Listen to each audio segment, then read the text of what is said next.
everyone, my name is Jane and welcome to my September wrap-up. So let's say September has been really hard. I had so many things going on. I was so busy and it was just an exhausting month. I'm really glad that this month is finally over and that we are finally in October. But this is the time to talk about the books that I read in September. And because I was so busy, I was sure that I'm going to read a little bit, but somehow I read 14 books, which is crazy. Like, I can't understand how I was able to reach this amount of books in this really busy month. I did read mostly fast-paced short standalones, so I guess this is one of the reasons, but I was sure that this number is going to be so much lower, so that's pretty amazing. But overall reading was okay this month. I read a few books that I loved, but most of it was pretty average, so it wasn't the best month unfortunately. So let's start with the stats, which is for me my most favorite part of wrap-ups. So out of the 12 books that I read, one of them was a DNF, and I'm really proud of myself. I usually don't DNF books, so every time that I actually DNF one, I'm really proud of myself. Out of those 14 books, 8 of them were physical books and 5 of them were audiobooks. Again, it's pretty surprising to me. I was sure that the audiobook is going to be more.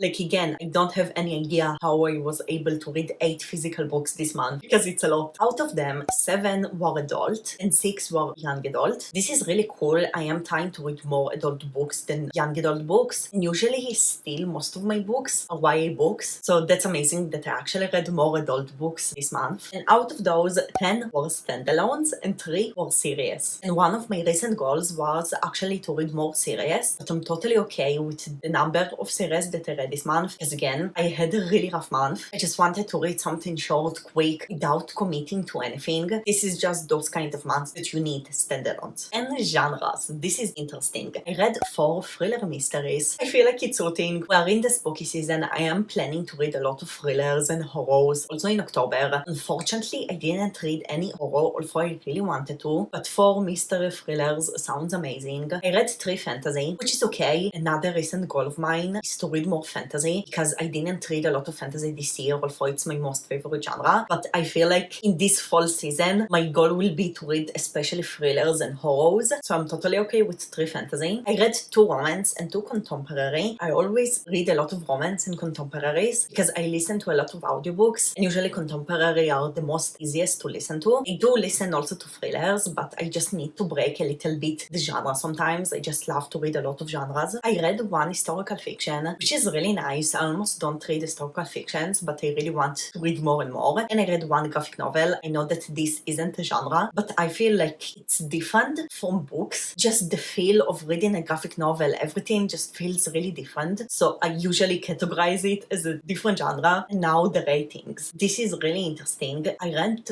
1 4.5 stars, which is almost 5 stars to me. It means that I really enjoyed the book, which is really amazing. And I read 2 4 stars, but like you can see, most of my ratings are 3.5 and less. Now I read the same amount of 3 stars and 3.5 stars. Usually I'm trying not to give the half star rating, at least not too much, but I had a really hard time to decide on a rating for a few books this month. So apparently I had a lot of 3.5 stars and I had 1 2.5 stars, but I feel like it's still good, because usually I have at least 1 2 stars and sometimes also 1 star, so I didn't have those really bad ratings, which is really amazing. And my average rating is 3.41. I feel like it's fitting because a lot of my ratings were 3.5, and it's a pretty nice average rating. When I'm looking at the ratings, I'm not sure why I felt like it was a bad reading month, because the ratings are pretty good, but I think that it's because I didn't have a lot of really favorite books. For me, 4 stars and more is a book that I really loved, and I didn't have a lot of those books, so maybe because of it. But yes, those were the stats, and let's talk about the books. The first book that I read was Josh and Hazel's Guide to Not Dating by Christina Lauren. I read it in an audiobook, and basically we're following Josh and Hazel, and they are starting to go to a lot of double dates, and they are like friends, but not really friends. It was a really cute romance story. I read a few books by Christina Lauren before. I love their writing, and I feel like their books are usually hit or miss for me, and this book was definitely a love one. I gave it 3.5 stars. It was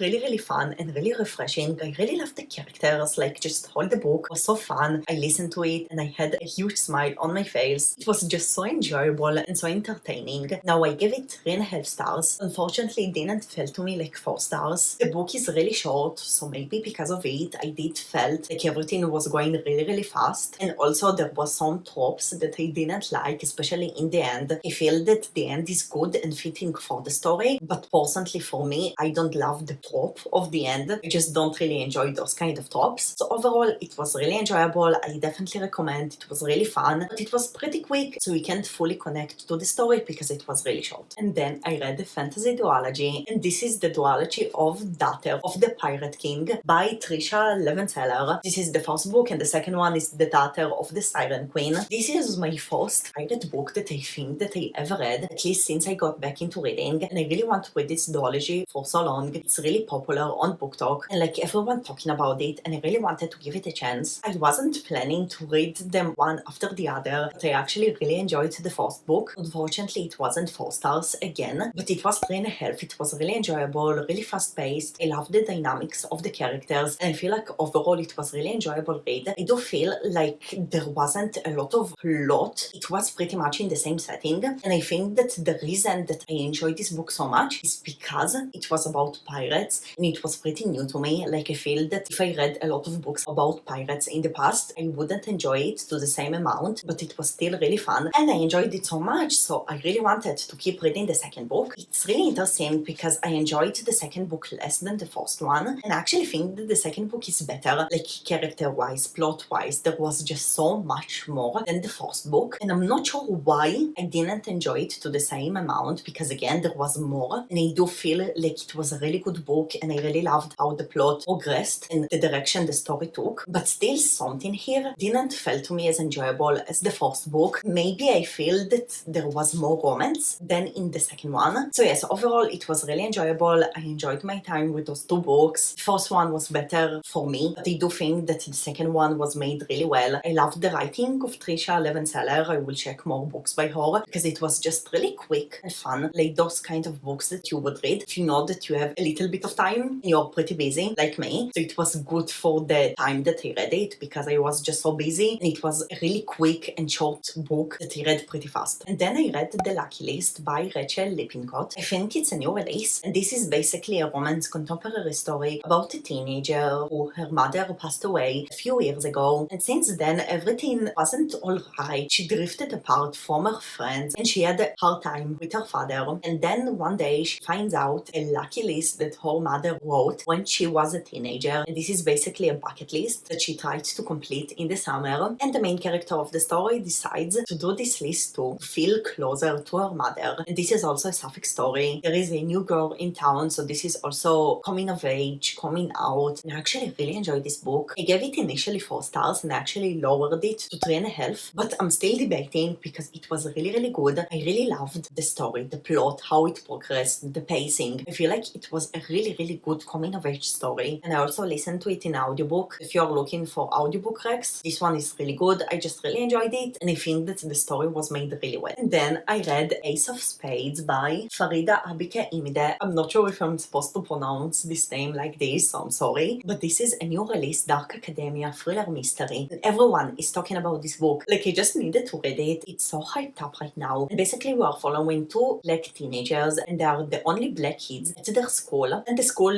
is an expensive academy. But one day there is an anonymous messenger that starts to send messages and things about the 2 of them, and basically this stranger targets them, and it was really fast paced. I think that the plot was pretty good. It really reminded me One of Us is Lying, which is one of my most favorite YA thrillers. I really enjoyed it, but unfortunately I do get the hype, but I gave this book 3 stars, and I feel like the main reason is because we have 2 POVs, and I just ended up loving one POV way more than the other. I really loved the POV of the girl, and I felt like most of the chapters were the boy chapters, and I also felt like his chapters were much longer. I just felt like overall we got more plot and learned more about the boy, and I personally didn't connect to his character at all. I also feel like the end was way more satisfying for the boy character. I just feel like he was the main character of the story, and I feel like the girl, I didn't see enough of her. I really love her character, but everything was on a surface level. We didn't really get to know her, and I just felt like her whole plot and her story and her POV, nothing was satisfying for me, although I really wanted to learn more and to read more of her chapters. But I felt like only his story was satisfying. I feel like she was just another character. So yes, I just ended up loving the character that I feel were less explored. So yes, 3 stars. I love the writing. I will check more things by this author if I get the hype, but it just wasn't for me, and unfortunately I wanted to see so much more. And then I read in an audiobook The Kind Worth Killing by Peter Swenson. I read another book by him in the past, and in this story we are following 2 characters that are meeting in an airport, and the male character just found out that his wife is cheating on him, and he is telling his story to the woman that he met in the airport, and then they are plotting together to kill the man's wife because she cheated on him. And the other POV of the same woman is actually not in the current time of the story. It goes to her past, and she's basically telling her life, and it was really interesting book. I feel like it had a lot of potential. I really loved the character of the woman, but I feel like the thing with this book is that there was too many ups and downs for me. I feel like the ups, and when we found out things and where there was some kind of twists, it was really amazing. There was a twist pretty early before the 50% mark, and it was an amazing twist, one of the best that I read. But I feel like there was just so many downs and parts of the story that it got just really boring, not really interesting. I also feel like I didn't love all of the characters, like for example the character of the man. I didn't like him, and I just feel like overall it was a really good book with a lot of potential, but in the end I gave it 3 stars because again I just felt like maybe there was an amazing ups, but the downs just made me not enjoy most of the book. And because it was so hard for me this month, and also like you saw, most of the books that I read were okay, but not more than 3.5 stars, I felt like I'm getting into a reading slump, and I just really wanted to read a good book and relax and to take a break from the real world and just to escape reality. So I went to my safe place, which is Colin Hoover, and I read Regretting You, and I loved it so much. This is definitely one of my most favorite Colin Hoover books that I read. And in this story we are basically following 2 POVs, a mother and her teenage daughter. This story is contemporary romance. It's a lot about the relationship between the 2 characters, because in the beginning of the story something really hard happens and they need to go through this together. It was just such an enjoyable read. I had an amazing time. It wasn't the exact book that I needed when I was reading it. I feel like the timing and everything was so special. I give it 4.5 stars, and the reason is because again I ended up loving one POV way more than the other. I loved the mother's POV way more, also her plot, the characters, everything. The daughter POV was nice, but I feel like especially in the middle of the story it was pretty boring, and I just really wanted the whole chapters to end so I can go back to the mother. But overall it still was an amazing grade. 4.5 stars is a really high rating for me. Yes, it's not 5 stars, but also 4.5 stars I almost don't give at all. I really love this book. Again, Colin Hoover just always break my heart. She knows how to make me cry, and I just couldn't put the book down. It was just so fun, and again I just read it in the perfect timing. I feel like it was the exact thing that I needed after a few rough weeks, and it was really amazing. I just enjoyed it so much, and yes, I definitely recommend it. It was so good. And after I finished Regretting You, I wanted a really short and funny graphic novel. I usually read a lot of graphic novels, and I read only one this month, which is pretty little for me, but this graphic novel is Fangs by Sarah Anderson. I got this graphic novel from my friend Charlotte, and it was so fun. This graphic novel is also really short. It's less than 100 pages, and the illustrations are so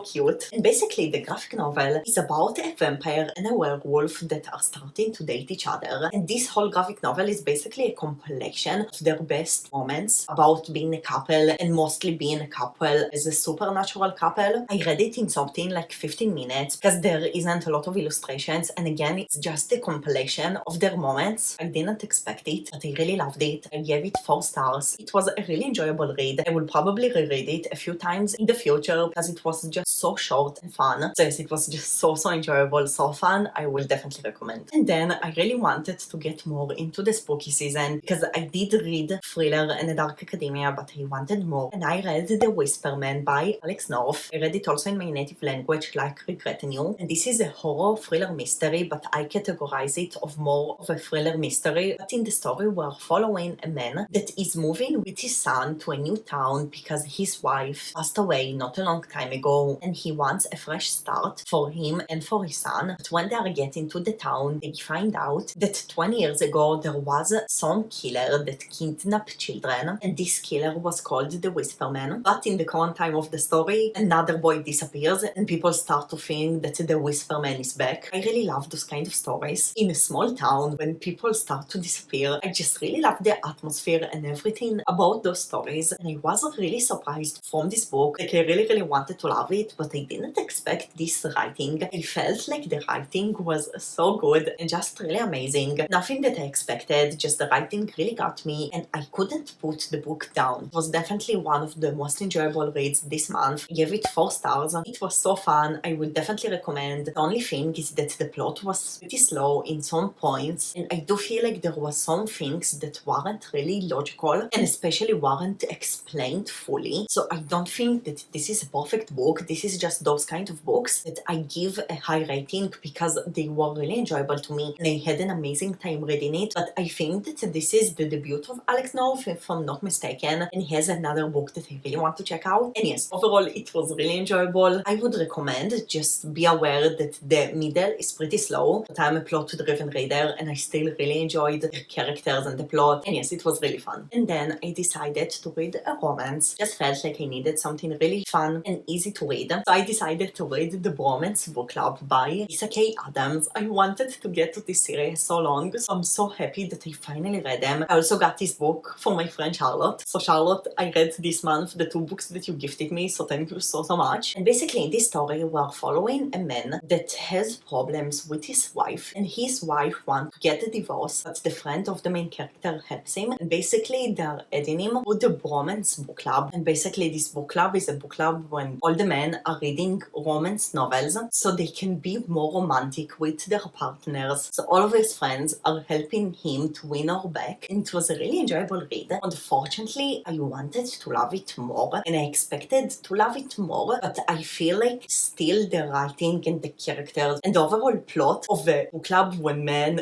read romance novels was really good. I gave it 3.5 stars. It was still really enjoyable, and I'm really excited to get to the rest of the series. I feel like maybe I just didn't fully enjoy those specific characters and this specific plot, but I really loved the overall idea, and I do think that I'm going to enjoy the rest of the books maybe even more. I did really love the character that I think is going to be the main character of the second book. But yes, overall it was really enjoyable. I will definitely recommend it because I feel like the book was made really well. I do feel it was a really good book. It was what I needed because I really wanted some fun romance, and it was definitely a fun romance. I'm really excited to keep reading the series. It was really fun. And yes, I feel like the beginning of the month was pretty rough and like okay, but not more, and the middle was really good with all the 4 stars and with Regretting You, which was amazing. But in the end of the month, things weren't the best. Like, I read a few books that I didn't really love. The first one was Daisy Jones and the Six by Taylor Jenkins Reid. I read it in an audiobook, and Taylor Jenkins Reid is a really well-known author. Her books are really good. I read Evelyn Hugo, which was one of my most favorite books this year, and I actually predicted that I'm not going to love Daisy Jones and the Six, but I had to give it a chance because I loved Evelyn Hugo so much, and I just really wanted to see if I'm going to love it or not. But unfortunately, I didn't love it. In this story, we're following a rock band, and they are basically telling the story of their whole career and how they became to be this rock band. I think that the audiobook was really good because it was a full cast of characters. Actually, every character has a different narrator. They are talking with a reporter or something like this. I already don't remember, but it was a really cool format, and I did enjoy this format. But first of all, I was a little bit confused at first. But then when I actually got to the story itself, I feel like I didn't enjoy it. Also because the plot wasn't really good, in my opinion, and also because I didn't connect to the characters. Like, the plot itself sounds interesting, and I did love the aspect of the music, but I feel like the plot wasn't really interesting. Like, the idea itself was really interesting, but I felt like this life story of a rock band wasn't interesting enough for me, and I also didn't love the characters. Like, the 2 main characters, Daisy Jones and Billy, I really didn't love their personality. I just didn't connect to them in any level. Just something didn't work there, and I feel like if you would really love the characters, this book would be really amazing for you. But if you won't connect to the characters, it's just a waste of time for you to read it. And yes, I'm pretty happy that I read it because I really wanted to give this book a chance. But overall, I gave it 2.5 stars. It wasn't for me. I didn't give it 2 stars because the book itself was really well made. I do think it's It's a really good book. It was really professional, but just not for me. And then I started to read Lost in the Neverwoods by Aidan Thomas. This is Aidan Thomas' new release. I didn't read Cemetery Boys and I really want to read it and to give it a chance, but because this is a new release, I said to myself, let's go, let's read it. It's basically a Peter Pan retelling, and we are following Wendy, a teenager that a few years ago, she and her brothers got missing, and she came back without any memory about what happened, but without them. So since then, she's trying to understand what happened to her brothers. Then in the beginning of the story, suddenly this boy, Peter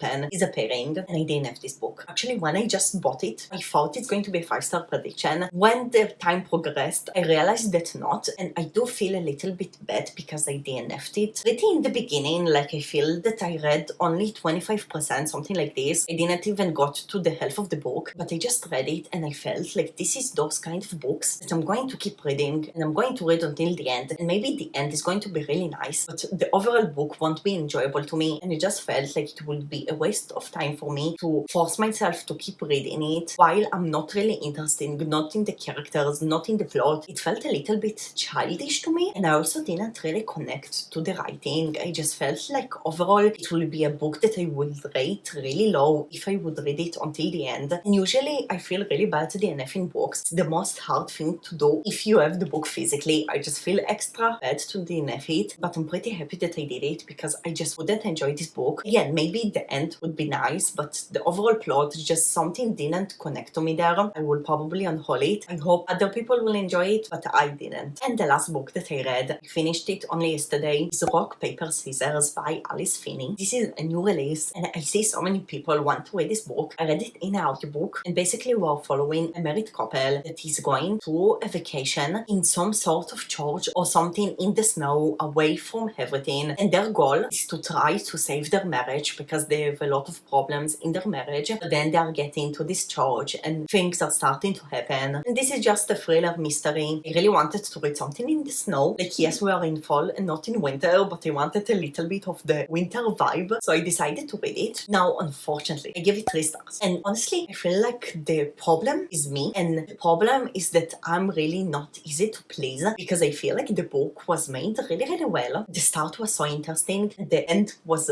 really incredible. I really enjoyed the last 20% of the book. The twist and everything was so amazing, like I was really shocked, but something in the middle of the story made me not really enjoy it. I'm not sure why, maybe the pacing, just something made me really zoned out from the story, not really interesting to listen and to keep listening on. Something made me pretty confused. There was moments that I just was, wait, what happened? I just feel like the execution of the middle wasn't the best, but I do think that the audiobook was really good. The narrators did an amazing job, and overall it's a good book. I get why people can really love it. The end was really amazing. Would I recommend? Yes, it was actually a pretty good book. I'm not sure why I didn't connect to it and why something in the middle didn't work for me. And yes, I think it's everything. 14 books. One of them was a DNF, a physical DNF, which hurts more because I own this book physically, but it's still okay. The middle of the month I feel it was the best reading wise because I read a lot of 4.5 in the middle of the month. It was really enjoyable. The start and the end weren't the best, especially the end. Honestly, I'm just really glad that September is finally over. I'm so excited about October. I have so many exciting reading plans, and I really hope that October will be much better than September. I really hope that you at least had a good reading month, and if yes or if no, tell me which book you love the most this month. Maybe I will get some new recs. So yes, thank you so much for watching this video. Until my next video, you can check more videos by me, and I will see you in the next one. Bye everyone!